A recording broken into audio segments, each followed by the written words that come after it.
Pagkaalis ng mga kapatid ni Jesus papunta sa pista, pumunta rin si Jesus, pero palihim.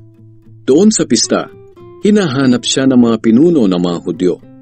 Nasaan kaya siya? Tanong nila. Maraming bulong-bulungan ng mga tao tungkol kay Jesus. May nagsasabi, mabuti siyang tao. Sabi naman ng iba, hindi, niloloko lang niya ang mga tao. Pero walang nagsasalita tungkol sa kanya ng hayagan dahil sa takot sa mga pinuno ng mga Hudyo. Nang kalagitnaan na ng pista, pumunta si Jesus sa templo at nangaral. Namangha sa kanya ang mga pinuno ng mga Hudyo at sinabi nila, paano niya nalaman ang mga bagay na ito?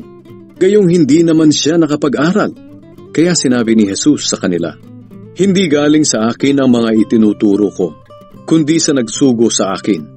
Malalaman ng sino mang gustong sumunod sa kalooban ng Diyos kung ang itinuturo ko'y galing nga sa Diyos o sa akin lang. Ang nagtuturo ng mula sa sarili niyang karunungan ay naghahangad lang na papurihan siya.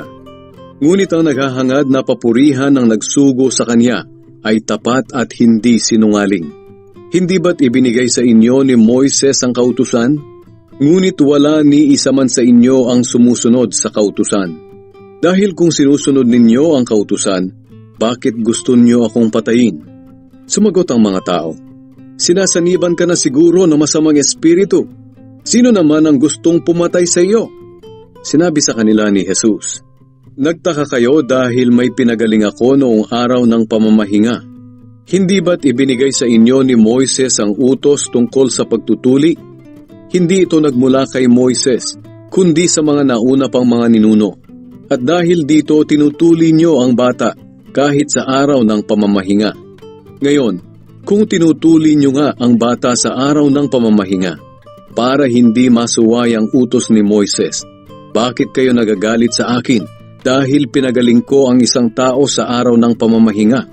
Huwag kayong humusga ayon lang sa nakikita ninyo, kundi humusga kayo ayon sa nararapat.